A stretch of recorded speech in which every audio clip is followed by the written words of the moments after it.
warahmatullahi wabarakatuh. Terima kasih Bapak sudah meluangkan waktu untuk melakukan sesi wawancara pada siang hari ini. Pada kesempatan ini saya akan melakukan wawancara dengan Bapak terkait pengambilan keputusan yang berhubungan dengan dilema etika dan rujukan moral. Yang pertama Bapak, saya akan menanyakan bagaimana Bapak itu mengidentifikasi kasus mana yang termasuk dilema etika, mana yang termasuk rujukan moral, Pak. Salah satu contoh seorang menjadi bendahara dalam institusi apa saja, misalnya di SD, katakan misalnya seperti di SD ini misalnya Mas Aji itu menyalahgunakan tugasnya sebagai bendahara untuk mengambil uangnya untuk dipakai untuk kepentingan pribadi. Kalau kasus semacam itu berarti termasuknya rujukan moral atau dilema etika? Dilema etika ya, tapi kalau yang tadi rujukan moral berarti kan menyalahgunakan atas jabatannya untuk kepentingan pribadi yang tidak ada, tidak mendesak begitu. Iya. Kemudian Pak, pertanyaan kedua, Bapak selama menjabat, kemudian mengambil keputusan di sekolah ini, terutama untuk kasus-kasus yang ada dua kepentingan yang tadi sama-sama dianggap benar, sama-sama mengandung nilai kebenaran. Selama ini bagaimana proses pengambilan keputusannya, Pak? Untuk mengambil keputusannya berarti kan kita dengan melaksanakan musyawarah ya, berarti kedua belah pihak untuk diambil jalan keluarnya agar kita bisa mendapatkan suatu penyelesaian yang sifatnya menyeluruh dan bisa kita gunakan sebagai pedoman untuk penyelesaian berikutnya. Berarti dapat saya simpulkan untuk pengambilan keputusan jika ada dua masalah yang dianggap sama-sama benar, Bapak menjalankan musyawarah untuk diambil jalan keluar terbaiknya bagi kedua kepentingan itu ya Pak. Kemudian Bapak, langkah-langkah atau prosedur seperti apa yang biasanya dilakukan selama ini Pak jika menghadapi permasalahan?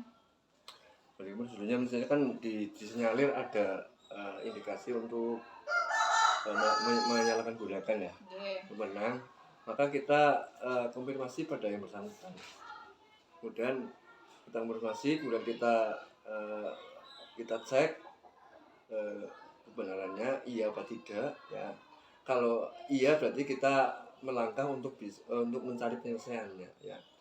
Kalau itu minta hanya gosip ya berarti kita sampai situ saja selesai. Ya, bagaimana kalau salah Pak?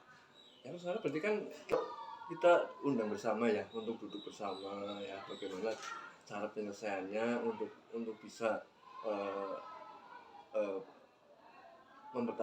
mempertanggungjawabkan daripada tugasnya agar ke depan menjadi baik. Hal apa saja yang sudah dianggap efektif langkahnya mungkin selama ini Bapak menemui kasus dilema etika, kemudian menerapkan beberapa langkah dalam pengambilan keputusan dan dianggap efektif, yang mana saja, bagian yang mana saja? Misalnya begini ya, ketika seorang guru ya, mana ada mungkin jangan di sini ya, ada seorang guru yang omongannya itu ceplas-ceplos ya, yang merugikan siswa ya. Saya menyampaikan pada yang bersangkutan ya, karena itu ucapannya membahayakan, bisa saja kan nanti kan bisa di apa ya, ada anak itu lapor kepada wali murid atau orang tuanya, kemudian mendatangi sekolahan ya, untuk mengkonfirmasi apakah itu omongannya benar atau salah ya kan gitu ya, kepada yang bersangkutan. Maka berarti mungkin bisa saya ambil kesimpulan sebelum masalah lebih besar terjadi, Bapak sudah atasi dulu. Dan hal apa saja yang menjadi tantangan Pak dalam mengambil keputusan dilema etika?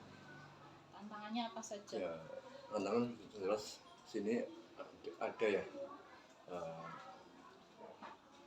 Tantangan biasanya kan bagi mereka yang merasa diuntungkan berarti kan pro terhadap saya ya, suka pada saya. Tapi mereka yang saya gambarnya menyudutkan, berarti kan mereka benci terhadap saya, ya kan? Seperti itu.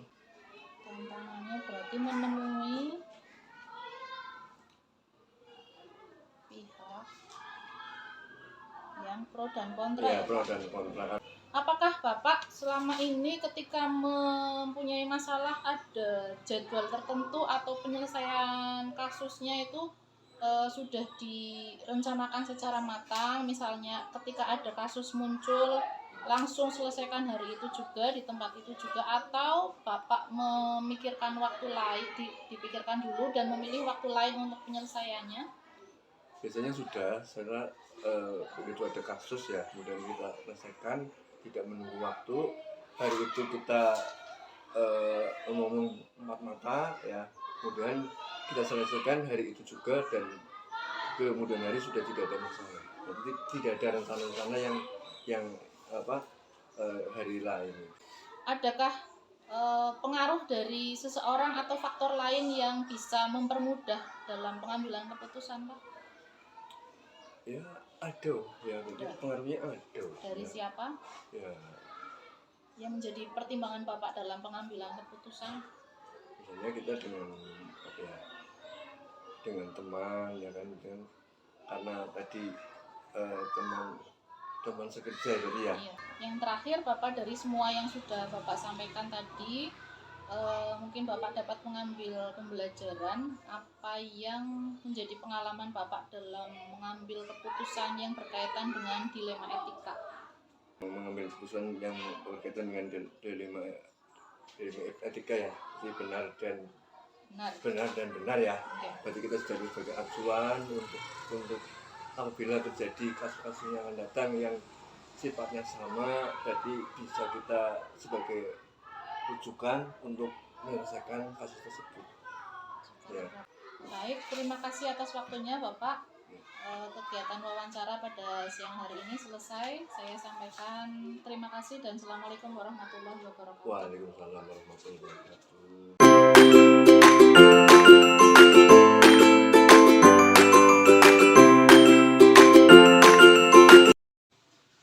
Selamat siang Bapak. Selamat siang juga Bu. Selama ini ketika menghadapi kasus-kasus, bagaimana Bapak bisa mengidentifikasi kasus ini termasuk dilema etika atau termasuk rujukan moral, Pak? Setahu saya Bu, dilema etika itu sebuah kasus yang pengambilan keputusannya mengandung dua pilihan. Keduanya sama-sama benar. Sedangkan rujukan moral adalah sebuah kasus yang pengambilan keputusannya mengandung dua pilihan juga, tetapi yang satu benar dan yang satu salah. Kemudian pertanyaan selanjutnya Pak, ketika menemui sebuah kasus, bagaimana Bapak bisa menjalankan pengambilan keputusan tersebut di sekolah, terutama untuk kasus-kasus yang termasuk ke dalam dilema etika? Bila terjadi sebuah kasus di sekolah kami, yang saya lakukan adalah mengidentifikasi masalah, kemudian mencari solusi-solusi, kemudian kita pilih solusi yang terbaik yang kita gunakan. Langkah-langkah atau prosedur seperti apa yang biasa Bapak lakukan? Prosedur yang biasa saya lakukan, dicari dulu penyebab kasus itu. Apakah kasus itu murni dari dalam diri anak, atau kasus itu mendapat pengaruh dari orang luar. Berarti dicari latar belakangnya dulu ya Pak? Iya.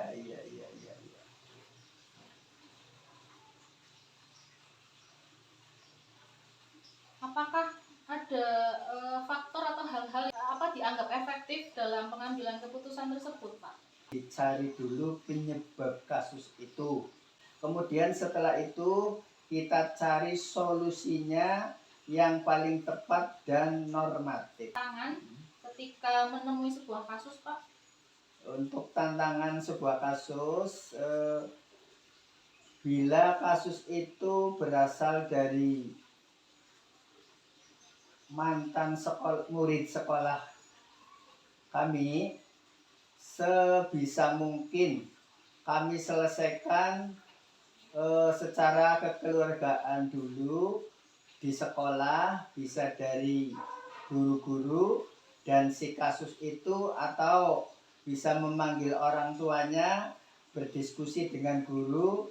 Dan kami tidak ingin bahwa tantangan itu sampai kepada ranah yang lebih tinggi atau yang berwajib seperti Menemui sebuah kasus, Pak, apakah yang sudah terjadi itu Bapak menjadwalkan waktu tertentu untuk menyelesaikannya, atau di hari itu juga, di tempat itu juga harus selesai, atau bagaimana, Pak? itu kita lihat dulu tipe kasusnya. Kalau Atau kemudian ada seseorang atau faktor lain yang selama ini Bapak anggap membantu atau mempermudah proses pengambilan keputusan? ada, tentunya yang pertama guru, yang kedua guru plus orang tua siswa,